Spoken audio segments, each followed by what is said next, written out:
CBSE words में आपका स्वागत है। तो हम पढ़ रहे थे क्लास 10 साइंस का सेकेंड चैप्टर जिसका नाम है एसिड्स बेसेस एंड सॉल्ट्स। और लास्ट वीडियो तक हमने जो आपके एनसीईआरटी बुक का टॉपिक 2.1 है understanding the chemical properties of acids and bases वो पूरा कंप्लीट कर लिया था। तो आज से एक नया topic 2.2 what do all acids and all bases have in common, ये हम देखेंगे। ठीक है, तो पिछली वीडियोस अगर आपने नहीं देखी तो ऊपर एक आई बटन बनकर आ रहा होगा, वहाँ से क्लिक करके आप देख सकते हो। बाकी सारी वीडियोस आपको प्लेलिस्ट में मिल जाएंगी, उस प्लेलिस्ट का लिंक भी आपको डिस्क्रिप्शन में मिल जाएगा, वहाँ से भी आप देख सकते हो। ठीक है, तो आज के हमारे टॉपिक में हम ये देखेंगे कि सारे ही एसिड और सारे ही बेसेस के अंदर कॉमन क्या होता है। ठीक है, यानी कौन सी ऐसी चीज़ होती है जो सारे ही एसिड के अंदर होती है और वो कौन सी ऐसी चीज़ होती है जो सारे ही बेसेस के अंदर होती है। तो सेक्शन 2.1 के अंदर हमने ये चीज़ देखी थी कि जो एसिड्स है ना उनकी सिमिलर केमिकल प्रॉपर्टीज़ होती है। ठीक है, सारे ही एसिड की मिलती जुलती केमिकल प्रॉपर्टीज़ होती है। यानी कोई सा भी आप एसिड ले लो, वो मेटल के साथ रिएक्ट करेगा तो सेम चीज़ बनाएगा। इसी तरह मेटल कार्बोनेट या मेटल हाइड्रोजन कार्बोनेट के साथ सारे ही एसिड एक ही जैसा प्रोडक्ट बनाते हैं। और एसिड और बेस आपस में रिएक्ट करते हैं तो भी सिमिलर प्रोडक्ट बनाते हैं, यानी एक ही जैसी उनकी रिएक्शन होती है। अब ऐसी क्या चीज़ है जिसकी वजह से इनकी जो प्रॉपर्टीज़ हैं वो सिमिलर होती हैं। हमने एक्टिविटी 2.3 के अंदर ये देखा था कि सारे ही एसिड क्या करते हैं, जनरेट करते हैं हाइड्रोजन गैस जब वो मेटल के साथ रिएक्ट करते हैं। यानी कोई सा भी एसिड आप ले लो, उसको मेटल के साथ आप रिएक्ट कराओगे तो उसमें से हाइड्रोजन गैस रिलीज होगी। ठीक है, ये सारे ही एसिड के साथ सेम है। कोई सा भी एसिड आपने ले लिया, कोई सा भी आपने मेटल ले लिया, हाइड्रोजन गैस उसमें निकलेगी। तो इससे तो हमको ये समझ में आता है कि जो हाइड्रोजन है वो सारे ही एसिड के अंदर कॉमन है। यानी हाइड्रोजन एक ऐसी चीज़ है जो सारे एसिड्स के अंदर कॉमन है, तभी तो हम जब उसे किसी भी मेटल के साथ रिएक्ट कर रहे हैं तो हाइड्रोजन गैस निकल रही है। तो हमने चैप्टर की बिल्कुल स्टार्टिंग में बहुत सी प्रॉपर्टीज़ देखी थी कि जैसे एसिड क्या करता है, वो लिटमस को रेड में चेंज कर देता है और उसका सॉर टेस्ट होता है। ठीक है, ये सारी चीज़ें तो हमको पता है, लेकिन यहाँ पर जो हम देखेंगे वो एटॉमिक लेवल पे जाकर देखेंगे कि एटॉमिक लेवल पे, मॉलिक्यूलर लेवल पे एसिड के अंदर क्या चीज़ ऐसी हो रही होती है। यानी वो ऐसी चीज़ है जो सारी एसिड के अंदर हो रही है, और एटॉमिक लेवल पे या हम कह सकते हैं मॉलिक्यूलर लेवल पे सारी ही बेसिस के अंदर वो क्या ऐसी चीज़ हो रही होती है जो सारे बेसिस के अंदर होती है।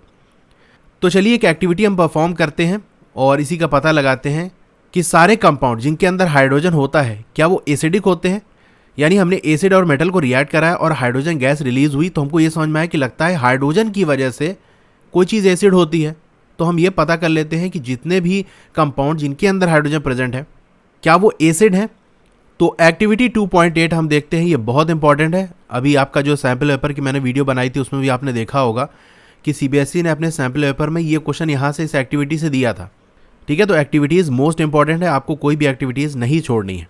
आपको क्या करना है, कुछ सोल्यूशंस लेने हैं, जैसे ग्लूकोज हो गया, अल्कोहल हो गया, हाइड्रोक्लोरिक एसिड हो गया, सल्फ्यूरिक एसिड। सोल्यूशन का मतलब इनको पानी के साथ मिक्स करना है। ठीक है, जैसे ग्लूकोज है उसको पानी के अंदर, अल्कोहल को भी पानी, इसी तरह हाइड्रोक्लोरिक और सल्फ्यूरिक एसिड को भी पानी के साथ मिक्स करके आपको लेना है। ठीक है, सोल्यूशन लेना है। 2 नील्स लेनी है, 2 कील ले लो और एक कॉर्क आपको ले लेना है।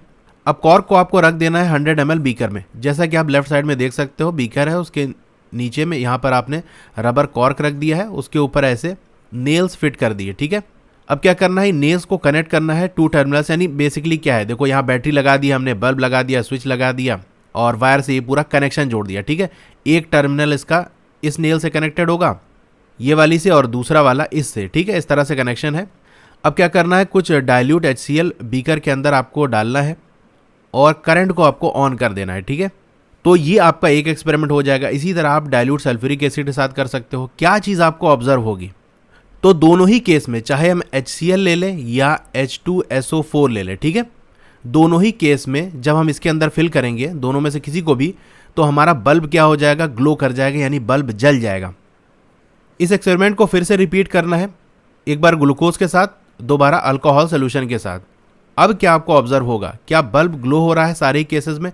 तो जैसे मैंने बताया कि इन दोनों के केसेस में जब हमने दोनों एसिड लिया था तो उस केस में बल्ब क्या करेगा, ग्लो कर जाएगा। लेकिन जब हमने ग्लूकोज लिया या अल्कोहल सोल्यूशन लिया उस केस में बल्ब ग्लो नहीं करेगा। जबकि ये चारों चीज़ जो हमने ली थी इन सब में हाइड्रोजन प्रेजेंट था। ग्लूकोज का भी C6H12 होता है, O6, तो हाइड्रोजन यहाँ भी प्रेजेंट है। अल्कोहल आपका C2H5OH है, तो यहाँ देख सकते हो यहाँ पर भी हाइड्रोजन प्रेजेंट है।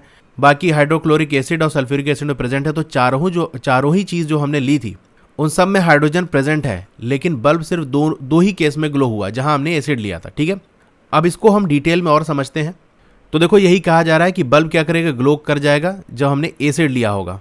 ठीक है, जैसे कि आपको फिगर 2.3 जो मैंने दिखाई थी उसमें आप देख सकते हो। लेकिन आप ये चीज़ ऑब्जर्व करोगे कि ग्लूकोज और अल्कोहल सोल्यूशन के अंदर इलेक्ट्रिसिटी कंडक्ट नहीं होगी। अब जो बल्ब ग्लो हो रहा है यानी बल्ब जो जल रहा है उससे हमें पता क्या चल रहा है, ये इंडिकेट कर रहा है कि there is a flow of current through the solution, यानी करंट फ्लो हो रहा है।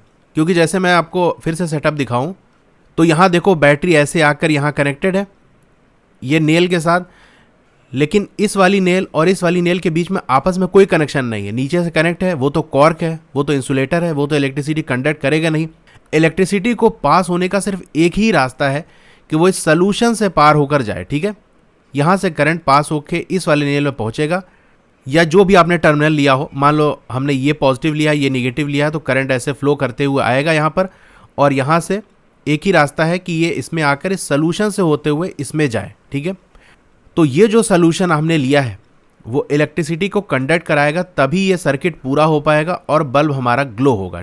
इसका मतलब जो एसिड है वो इलेक्ट्रिसिटी को पास होने दे रहे हैं और ग्लूकोज और अल्कोहल इलेक्ट्रिसिटी को अपने थ्रू पास नहीं होने दे रहे हैं। अब इलेक्ट्रिक करंट पास कैसे हुआ, is carried through the acidic solution by ions.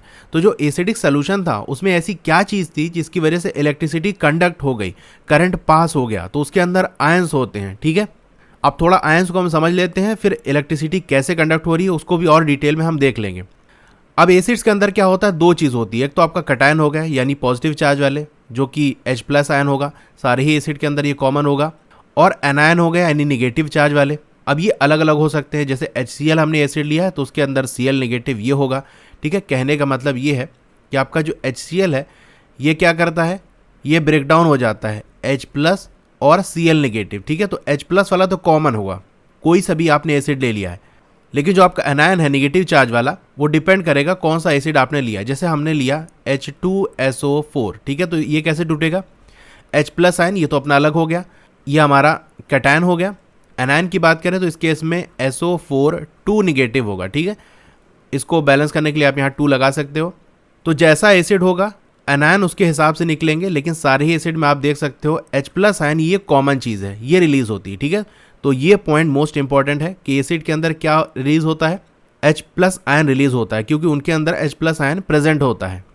इसी तरह आपको देखो दिया हुआ है NO3 निगेटिव, ये आपका HNO3 के अंदर, SO4 2 निगेटिव जो मैंने अभी दिखाया H2SO4 के अंदर, CH3COO निगेटिव, ये किसके अंदर होता है, CH3COOH। ठीक है, तो सारे ही एसिड के अंदर कैटायन यानी पॉजिटिव चार्ज वाला वो सेम होता है, क्या होता है H+, और एनायन अपना अलग अलग होते हैं।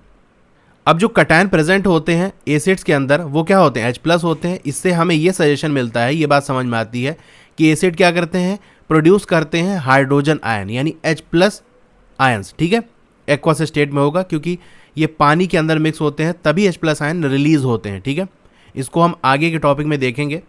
ठीक है, सोल्यूशन के अंदर, सोल्यूशन मतलब अगर पानी में हम एसिड को मिलाएंगे तो उस केस में जो H+ आयन उस एसिड के अंदर प्रेजेंट है वो रिलीज होंगे, बाहर निकलेंगे। ठीक है, और यही रिस्पॉन्सिबल होते हैं एसिडिक प्रॉपर्टीज़ के लिए। यानी अब ये बात हमको समझ में आ गई कि सारे एसिड के अंदर क्या चीज़ होती है कि वो सारे ही H+ आयन रिलीज करते हैं जब उनको वाटर के साथ मिक्स किया जाता है, यानी उनको सोल्यूशन फॉर्म में लाया जाता है। तो ये सारे ही एसिड के अंदर कॉमन है, और इसी H+ आयन के रिलीज होने की वजह से एसिड अपनी एसिडिक प्रॉपर्टीज़ को शो करता है। अब इसी एक्टिविटी को आपको रिपीट करना है अल्कलीज के साथ। अल्कलीज क्या होते हैं, वो बेसेस होते हैं जो वाटर के अंदर सॉल्युबल होते हैं, जैसा कि आपका सोडियम हाइड्रोक्साइड हो गया, ठीक है, NaOH, कैल्शियम हाइड्रोक्साइड CaOH2। ठीक है, इसके साथ आपको करना है, आपको क्या कंक्लूड होता है, वही जो एक्टिविटी हमने परफॉर्म की थी, यानी बीकर के अंदर अब एक बार सोडियम हाइड्रोक्साइड डाल कर आप चेक करो बल्ब ग्लो होता है या नहीं, और दोबारा फिर कैल्शियम हाइड्रोक्साइड या इसके अलावा और भी आप कोई अल्कली ले सकते हो। तो सारे ही केस में आप देखोगे जो भी आप अल्कली लोगे उस केस में इलेक्ट्रिसिटी कंडक्ट कर जाएगी। ठीक है, यानी बल्ब ग्लो कर जाएगा, क्योंकि अल्कलीज के साथ क्या होता है, एसिड में हमने देखा कि वो क्या रिलीज करते हैं, H+ आयन, वहीं बेस में क्या चीज़ होता है, OH नेगेटिव आयंस। ठीक है, तो सारे ही base OH negative ion release करते हैं, और जब आयंस रिलीज होंगे तो इलेक्ट्रिसिटी कंडक्ट होगी। कैसे होगी, थोड़ा सा हम समझ लेते हैं इसको। अब ये हमारी क्या है, ये एक नेल है और ये हमारी दूसरी नेल है, ठीक है। और ये पिंक कलर वाला हमारा सोल्यूशन है, ठीक है, एसिडिक सोल्यूशन है। अब इसको हमने बैटरी से कनेक्ट किया है तो एक पॉजिटिव और दूसरा निगेटिव टर्मिनल होगा। जैसे ही हमने राइट साइड वाले को पॉजिटिव मान लेते हैं और ये हम निगेटिव मान लेते हैं, ठीक है। तो हमने सोल्यूशन जो पिंक कलर वाला है वो मान लेते हैं HCl है, तो ये क्या करेगा, ब्रेक डाउन होगा इसका H प्लस और Cl नेगेटिव में, ठीक है। ऐसे बहुत सारे H प्लस आयन और बहुत सारे Cl नेगेटिव आयन यहाँ पर प्रेजेंट होंगे। तो यहाँ पर जो प्लस चार्ज होगा, ठीक है, वो निगेटिव टर्मिनल की तरफ भागेगा और जो निगेटिव चार्ज होगा, ठीक है, जैसे Cl नेगेटिव है, ये पॉजिटिव चार्ज की तरफ भागेगा, ठीक है। तो आपने पढ़ा होगा लाइक चार्जेस रिपेल करते हैं और अनलाइक चार्जेस अट्रैक्ट करते हैं, ठीक है। तो एक प्लस और निगेटिव क्या करेगा, आपस में अट्रैक्ट करेगा। तो ये निगेटिव पॉजिटिव की तरफ भागेगा और पॉजिटिव निगेटिव की तरफ भागेगा। यही जो चार्जेस का मूवमेंट है यही इलेक्ट्रिसिटी को कंडक्ट कराता है। तो ये किसकी वजह से हुआ, क्योंकि यहाँ पर एक पॉजिटिव और एक निगेटिव आयन प्रेजेंट थे। इसका मतलब जो हमने ग्लूकोज लिया था उसके अंदर H प्लस आयन रिलीज नहीं हुए, वहाँ कोई भी आयंस नहीं बने, इसीलिए इलेक्ट्रिसिटी कंडक्ट नहीं हो पाई। क्योंकि आयंस बनेंगे और आयंस का मोशन होगा, वो मूव करेंगे, तभी करंट जनरेट होता है, ठीक है। तो बेस वाला भी हम थोड़ा सा एग्जाम्पल ले लेते हैं। जैसे हमने एक बेस लिया NaOH, तो इसके साथ क्या होगा, जब इसे पानी के साथ में मिक्स करेंगे तो Na प्लस ये अलग हो जाएगा, OH निगेटिव इसका अलग हो जाएगा, ठीक है। तो यहाँ पर भी हमारे पॉजिटिव और निगेटिव आयंस रिलीज हुए, इसलिए बेसेस भी क्या करेंगे, अपने थ्रू इलेक्ट्रिसिटी को पास होने देंगे। इसलिए अगर हम NaOH को भी उस बीकर के अंदर डालेंगे तो वहाँ भी हमारा बल्ब ग्लो करेगा, इलेक्ट्रिसिटी कंडक्ट होगी। तो आज की इस वीडियो में इतना ही। आपको वीडियो कैसी लगी कमेंट करके ज़रूर बताइए। अच्छी लगी हो तो लाइक करिए, और अगर आप चैनल पर नए हैं या अभी तक चैनल आपने सब्सक्राइब नहीं किया है तो नीचे आपको एक सब्सक्राइब का बटन मिल जाएगा, वहाँ से क्लिक करके और उसके बगल में एक बेल का आइकन होगा, उसको दबा के ऑल पे क्लिक कर देंगे तो जब भी नई वीडियो आएगी आपको मैसेज आ जाएगा। और इस सब्जेक्ट की या किसी भी सब्जेक्ट की और वीडियोस आपको देखनी है तो प्लेलिस्ट विजिट करके आप देख सकते हो, जिसका लिंक आपको डिस्क्रिप्शन में मिल जाएगा, या आप चैनल विजिट करके वहाँ से भी प्लेलिस्ट से देख सकते हो। और अगर वीडियो ना मिले तो आप मुझे कमेंट कर देना, मैं सारा लिंक आपको शेयर कर दूँगा।